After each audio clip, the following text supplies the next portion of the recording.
Welcome to La Vida Rosa. I'm your host, Pinky, and today we're going to be talking about Love is Blind, Season 4, Episode 9. So if you'd like to see more, then just stay tuned, like, comment, and subscribe. And without further ado, let's get into this video. Yeah, I'm going to go ahead and get Micah and Paul out of the way because I'm not seeing it for them romantically in no way, shape, or form. They can talk as much as they want to and say how much they care about each other as much as they want to. I'm not getting that from them at all. She seemed like she would have a great friendship with his mom. Like, that's where I'm seeing all the energy, like where they actually mesh. But do he just want to be on TV? I feel like that's exactly why Micah is there. She likes attention, she likes the clout, she likes for somebody to run after her, right? But with him, I'm just like, why is he playing along? Because I know you don't like her like that. And I know you don't like her like that. So what's going on? He probably in on it too. But, you know, they keep going back and forth about this apartment. She said his place can't hold all of her stuff, and she keeps trying to get him to move to Scottsdale, and he said he doesn't want to, but he claims he would for her, and he will only do it if his job went fully remote. I feel like he's going to do everything in his power to not go. As much as he says he would compromise, he do not want to go. I wish he would let it go. I wish they would let this relationship go. I hope one of them says no on their wedding day. Don't nobody believe in this relationship at all, especially when you flirt with Kwame every time you get a chance. And at one point she was like, well, how do you feel about long distance? Girl, y'all are getting married. What do you mean long distance? Like, be for real for once in your life. Does that make sense to you? I need for y'all to make this more believable if you want us to actually care, because we don't. On to a couple that we do care about, Tiffany and Brett.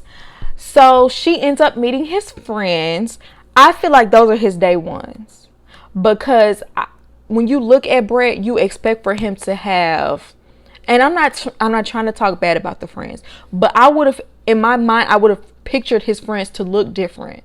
But you could tell he's probably been friends with these people for years and years and years, and I feel like that says a lot about his character. She's telling them what she loves about him. He just lets me be me. She loves that he understands the struggle, but he's not complacent in it. He wants to do better. He wants to push forward. And he loves the fact that she doesn't judge where he comes from, and she's focused enough to give their kids what they didn't have. And I don't know, they just, y'all, they're just on the same page. He also said that he loves that she showed him what he was afraid of as far as, you know, love and things like that, and it's kind of forcing him to face it. And I don't know, they are just so confident in their love, and they both have like these awesome groups of friends. It just really came together for them. You would think that somebody specifically put them together, you know what I'm saying? The way that they just came together and just made so much sense. Like, I'm just so happy for them. Like, y'all, I'm gonna be crushed if they don't make it. I'm gonna be crushed if something about this isn't genuine, because like, I'm all in. They got me. I'm ready to see their wedding, because I just feel like I'm going to shed a tear or two. Let's move on to Zach and Bliss. So she met his family, and they asked her what made him stand out, and she said that he's smart, giving, inspiring. She loves that he's open and honest about his past, and, you know, his mom's past and things like that. And, you know, how he became a lawyer in spite of his circumstances. He seems like he does help his family. I'm gonna put it like that. He does seems like he's like giving towards them. You know, I'm not Zach's biggest fan. Y'all know that. But he does seem like, at least with his family, it's a very like loving relationship he has with them. But yeah, that meeting went great. You know, they were crying and talking about how happy they were for him. So, you know, they seem to be very supportive, child. Do they know that this is his second engagement? Because I don't remember him saying that. But we gonna move along, child. Because when he met the mom and sisters, okay, he was extremely nervous, and he needed to be. I wish they would have went a little bit harder on him, but that's okay, because we got the next episode. He told them that he hasn't said I love you to anyone since he was 21. How old is he? Is he in his 30s? He ended up actually being honest about his previous engagement 2 days ago to Irina, and you know, Bliss was completely cringed out. Bliss didn't expect him to say that. You could tell like she was really thrown off because she knows how bad it sounds, and I don't think she wanted their first meeting to be like that. I think she wanted him to be able to skate a little bit. And you know, I actually give him credit for being honest about that in the moment. He deserved to get some kind of pushback on it because she didn't give him much pushback. And I don't understand why Bliss wouldn't want her family to know. Like I know you want them to accept him, but come on, somebody gotta lay down the law around here. So once they heard that, they asked, well, what makes you feel sure now? And he said, you know, basically he gave the whole diatribe about how he grew up in poverty and how he wasn't accepted by his ex's parents in the past, and it sparked his fear. He kept bringing up Romeo and Juliet, and you see how that turned out, and I didn't want to set myself up for failure. Bliss came in and was like, she sees a future with him, and I love him, and I wouldn't have accepted this ring, and and basically her mom was in tears. From the moment they sat down, the mother was in tears.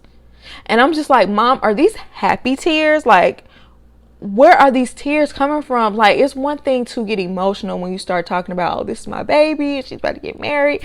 But the mom was just like eternally in tears. Like, and I'm just like, do you not want her to do that and you're just like passive and you won't say it? Like, I just didn't understand what was so emotional. They said, well, if she chooses you, then I'll be your mom, since his mom passed away, which that was cute. And, you know, he won her over. I'm not sure about the sister. The sister looked like she was a little skeptical, but she wasn't going to give too much pushback. He got over with them. But then again, when I think about my mom would have easily embraced him as well, because that's just how she is. She's just, you know, she doesn't meet a stranger. She loves everyone. Some people are just like that. But they're going to get the pushback they were looking for this time, next time, okay? So let's move on to Kwame and Chelsea. Another exhausting couple, okay? So they're out shopping and he's clearly visibly irritated. He said that morning he asked her if she was okay, and she got kind of snappy and was like, do I look okay? Do I sound okay? I could totally see Chelsea. I could totally see her doing that, okay? Like I said, they were shopping or whatever, and she's showing him an outfit, and he was like, yeah, that's tough. I like that. And she was like, just say I look beautiful. It's like, Chelsea, if you're going to be with a black man, I know Kwame, you know, he has his self-hating ways, but he's still black. And if you're going to be with a black man, you're going to have to learn their terminology and their slang. Tough is a good thing. Tough means you look good. You might as well said you are beautiful. Like, so anyway, they sit down. He's trying to have a conversation with her. She's forcing him to eat a strawberry. He's like, I already ate some. Like, it was just awkward. It was just awkward. Chelsea is trying to live in her delusions. Chelsea wants to get married bad, okay? She's desperate. I'm sorry. I want to avoid saying that, but she is. And she's willing to get married at any and all costs, okay? And so if she had to brush something to the side and pretend like something didn't happen, she's totally willing to do that. And so we can live in the delusions of Chelsea, and there's no issues. There's nothing to talk about because everything's going to go Chelsea's way. Now, Kwame gets on my nerves. I can't stand him too, right? But I have to be on his side with Chelsea. Is her way or the highway a lot of the time. I've seen that with her. Two things can be true at the same time. So he tries to confront her about her nasty attitude she had that morning. And at first she just tries to laugh it off. And he's like, okay, I'm serious. Let's talk about this. He brought up the fact that she was, you know, snappy at him. And she was like, well, I wasn't directing it at you. And it's like, it doesn't matter. Like, you were like, the nastiness, I'm the only one here, so I'm the one receiving it. He feels like she's very confrontational, and I could see that, because as soon as he brought that up, she was like, oh, you're gonna throw me under the bus? Oh, I'm gonna throw you under the bus. Like, very defensive, very quick to react, very confrontational, okay? She claims she's just direct. I don't know. I see the confrontational side of her. I saw it in that moment specifically. I feel like even though she's living in this delusional land, I feel like deep down she knows she's the second choice, but I think she low-key is making Kwame pay for the fact that that's how he made her feel, and that's how it is. he feels some type of way because they'll get into it. She can go talk to her family. She has different ways of relieving herself. You know, she has comfort around her. He will have to go 2 or 3 hours away to go lay down in his bed and take a break. But Kwame, that's your fault. You signed up for this Seattle version of this show, knowing you lived in Portland, knowing that if you got married, most likely the person you're going to be with is going to be in Seattle, and you're going to have to move. Like, you're the one with the remote job, and I'm sure that's why they chose you, under the assumption that you are willing to move. So now it's a problem. He irritated me with that. She asked him, I feel like this is her 15th time asking him if he feels like he could see himself saying yes to her. And, you know, he's hemming and hawing and all this. If it's this stressful, just let the relationship go. You know, you keep looking for all these reasons not to be with Chelsea. Just break up with her. He ends up meeting her family. They're a loud family with a bunch of energy. The mom pulls him over to have a one-on-one conversation. She asks him about the dog and whether he likes dogs, and do you like her dog? And is this a legitimate conversation you're having with a man that wants to marry your daughter? You don't have any better questions about animals? And maybe because I'm not a pet person, I'm not a dog person, I don't understand, but that was the most pertinent first question you needed to ask. I did think it was very interesting that he said that he had a pet squirrel in Ghana. How does that work? Because I feel like squirrels are very free creatures over here in America. Are they more domesticated over there? I don't know. But he did say that he is the youngest of 3, and he came to America at 8 years old. And, you know, he sees that her family is very close knit, but his family wasn't that close. And he said his family never ate at the same table. I need to know more information. Like, the little tidbits that he gives us, I'm just like, I don't know. It's still not adding up. I need to know more. I need to know more, because that doesn't make any sense. My mind is blown. How has your family never eaten together? Not once for dinner? Not during the holidays? Like, are you over exaggerating? What's going on? Kwame gets on my last nerve, just fake giggling through everything. This fake laugh he has to everything. I feel like anytime there's like an awkward silence, or somebody tells a corny bad joke, or just any situation he brings up this maybe it's like a nervous laugh, but it irritates me because it's so fake. You could clearly tell he ain't really laughing. So let's move on to Marshall and Jackie. So we pick up from where they went to Chelsea's birthday party separately, but I guess they came home together, okay? He says he's feeling very shaky and uncertain in their relationship. It's 12 o'clock a.m. She keeps talking about how tired she is and how she got to get up, but he is feeling some type of way, and he wants her to lay it all out right then and there. Tell me what you need. Let's talk about this. Once again, she complains about how late it is and how she's too tired to talk. And he was like, okay, if you don't want to talk about it, if that's what you want to do, that's what we'll do. Emphasizing the fact that it's always on her time. And she tells him, you're doing great. There's nothing else you could do. You're doing great. Then she tries to smooth it over some more by telling him he has pretty eyes.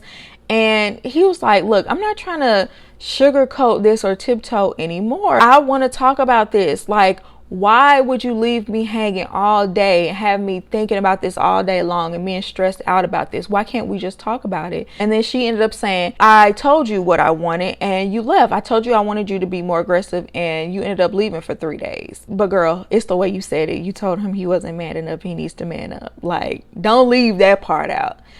And at some point, she just goes and hugs him from behind and says, just love me. Just love me. With nothing in return. You're not going to love him in return. So why would he just love you? Oh, that irritated me so bad, because it's just like she just pacified the situation. Let's get down to the nitty gritty. Let's really talk about this. It was frustrating. And you know, when she was hugging him, his face said it all. He was so over it. And you know, it's very clear at this point that Jackie just wants a toxic relationship. She doesn't know how to have a healthy one. She wants someone that will be toxic with her. So the wedding day shopping comes up.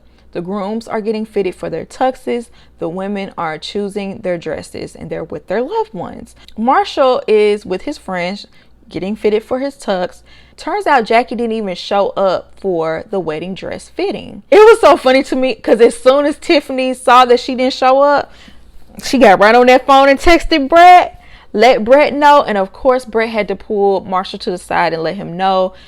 Marshall was just so deflated. It's so embarrassing. Like, at least let this man know you're not going. Why would you let him show up trying to tux knowing you didn't want to be with him? So when I was watching this episode, I thought Jackie didn't show up to the bridal dress shopping because she was out with Josh, because that's what we see later in the episode, that she had met up with Josh. But she put this long message on her Instagram. In it, she said that she did not meet up with him that day. She didn't even meet up with him until after she broke up with him. I'll discuss that message more on the next review. So like I said, after Tiffany frantically texted Brett to let Brett know that Jackie didn't show up, and Brett told Marshall so he wouldn't be blindsided, he just looks so disappointed. And at the end of this episode, we see Jackie meet up with Josh, and he came in with flowers, singing his shoulda, coulda, wouldas about how he really wanted her, how he loved her and all this, and claiming losing her was his biggest regret. And it leaves us on a cliffhanger. You guys, y'all, I was livid. I was livid at the end of this episode. I could not believe she was treating Marshall like that. Regardless of whether she met up with Josh after they broke up or not, I still feel like it's disrespectful just because she led this man on for so long. But I'll give y'all more of my thoughts on my next review. Y'all let me know what y'all think about this review. Do you agree with me? Do you not agree with me? I would love to hear your opinion. And I hope you enjoyed this video, and I'll see you in my next one. Peace.